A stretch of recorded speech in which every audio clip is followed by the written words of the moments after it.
Greetings, YouTubians, and welcome back to Wayne Sharp World, where today we are taking a look at a premium fifth pocket offering from Artisan Cutlery. Yes, premium and fifth pocket, and it is a little handful of beauty. And I gotta say, I might like this more than the premium or the budget CGRB fifth pocket offerings that I was raving about last year. This is another one I didn't really see it coming. It was just all of a sudden available, and yeah, I was pretty taken away by it. It's small enough to just totally hide down here to where you can't even see it.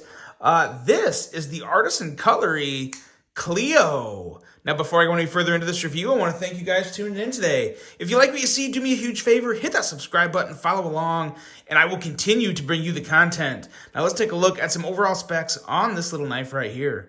We have an overall length coming in at 5.91 inches, a blade length of 2.52 inches, and a blade thickness right at 100 thousandths. Blade material on this guy, S90V. This is an all premium build here. Some very nice materials, and who doesn't love some good S90V?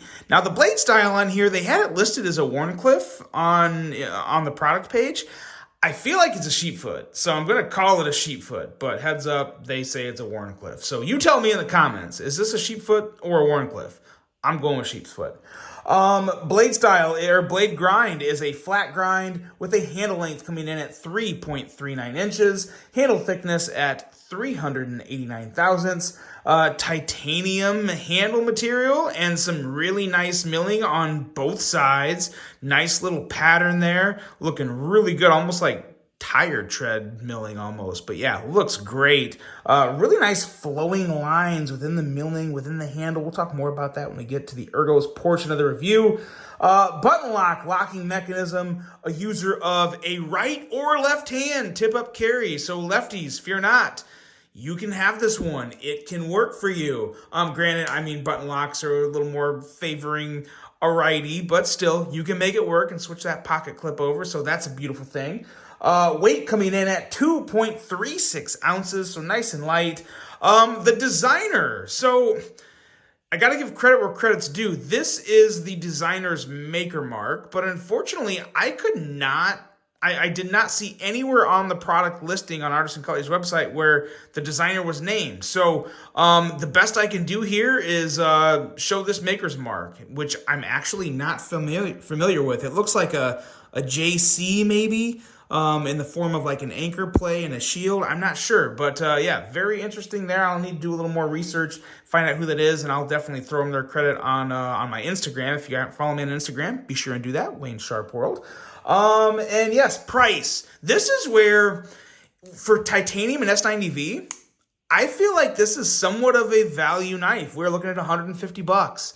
Granted, yes, that's nothing close to a budget knife, but for S90V and titanium and this build and this quality, I'm not upset at all. I think this is a pretty solid price. Borderlining a value, like I said. Really like that. Size comparisons. Let's see how it stacks up with other fifth pocket bangers, because this is truly a fifth pocket knife. And you'll see why here in just a hot second, because we are going to compare it with the Kaiser Mini Sheepdog, which really is a fifth pocket knife for most people. This is right on the borderline of a fifth pocket knife. As you'll see, it's a little longer than the Clio. And it's also, a little beefier, a little wider. Really depends on what type of pants you're wearing and how big that fifth pocket is and whether or not that can fit. And also we have the Devo Knives Nip Light, another phenomenal little fifth pocket knife, and as you can see, the nip is even a little shorter. So there's those two. I think the Mini Sheepdog will probably answer it for a lot of people. But then, of course, we have to bring out the CGRBs from last year that were extremely popular and are probably still popular. We have the Mini Pyrite here, and we'll bring that up, and as you can know, that is considerably shorter. And then we also have the CJRB, oh gosh, did they put the name on it? They did not put the name on this one. The CJRB, I'll probably randomly think of it while I'm talking about this knife in the review. Funny, I was just talking to Russell over at Artisan Cutlery about this, and he's like, man, can you remember the names of knives anymore? I said, no, I can't, because there's too freaking many coming out. But yeah, that's kind of just how it happens. But yes, A little bigger than both of these two, but that should do it for a lot of people as well for size comparisons. And now we can get to talking about this knife because I love this little guy. First and foremost, I love the overall design of this. This, to me, in my opinion, is a unique design. I don't think of anything else when I see this. I can't say that for a lot of knives nowadays. Not a bad thing. That's just where we are when going back to my point of so many freaking knives. It's hard to find true originality. I don't know if this is 100% true originality, but for me, it's very unique, and I really, really enjoy that. Blade shape here. Now, the blade shape may may reminisce of like a Pillarge, like a CRKT Pillarge. Somewhere along those lines, but nonetheless, a beautiful sheep's foot blade, nice and slicey behind the edge at 18 thousandths, and a nice little bit of jimping here that'll do the job. It's not the grippiest jimping in the world, but it does serve the purpose it's meant to do. It is functional jimping. I would definitely call it functional. Nice swedges up along the top, always look good on a sheep's foot blade. Thumb studs, nice, big, and perfect for this knife. Very, very easy to kick that blade out. Big fan of that. The finger choil here and how the finger choil ties into the rest of the handle. We are talking about knives like the Civivi Baby Banter, or even to bring back something like the Nip Light on just how well that works, as well as the Mini Sheepdog. I mean, the Mini Sheepdog, people forget, that has a nice little choil up there too. Nothing like this though. The choil on this is much, much better. And really, I would even say the choil, pretty close. Yeah, pretty much the same, but a nice wide choil, and just really, really good for bigger hands that want a smaller knife. This is an excellent option for you. Or even small hands, because obviously this is still a small knife, so it would still fit in your hand just fine.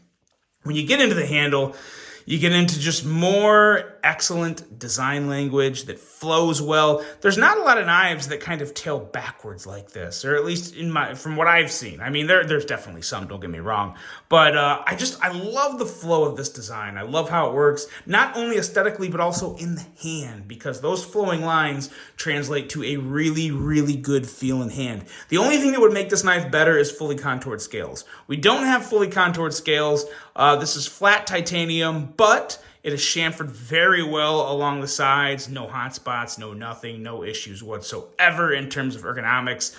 This is, ergonomic bliss, I would say. It's very, very good. Nice milled pocket clip, very similar to like the premium Pyrite pocket clip.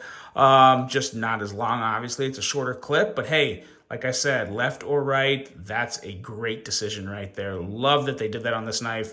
Love the milling, the overall outline of the milling pattern is very good, and the milling pattern itself looks good. Works very, very well on this knife. Makes for a little bit of extra grip and just looks really good. So the handle is an A++. The blade is an A++. The action, gonna give the action an A, a solid A. The only reason I'm not giving it an A++ for the rest of the knife is because the D10 is just a hair soft.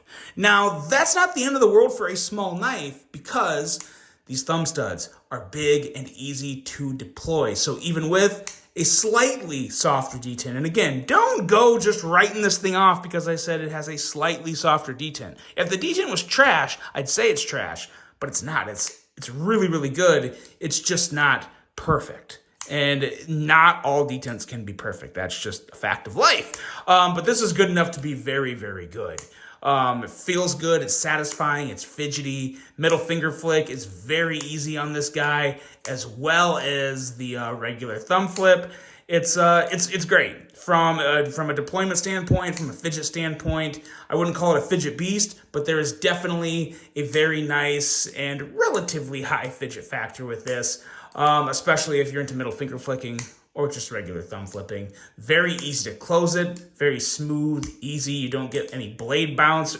Okay, it didn't bounce. I was going to say, except for the one time I said that. But no, I have not really experienced blade bounce on this guy.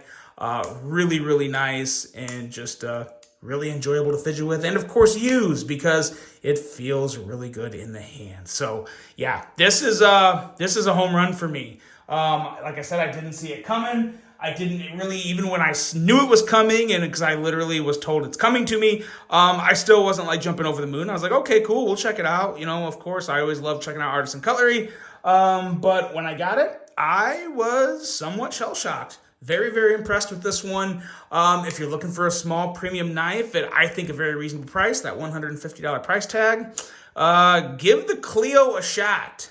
Kind of reminds me of the Lumineers song, Cleopatra. Love that song. And I love this knife. Let me know what you guys think of this. Really hope you enjoyed it. The Artisan Cutlery Clio. I will see you guys on the next one. And until then, I'm out.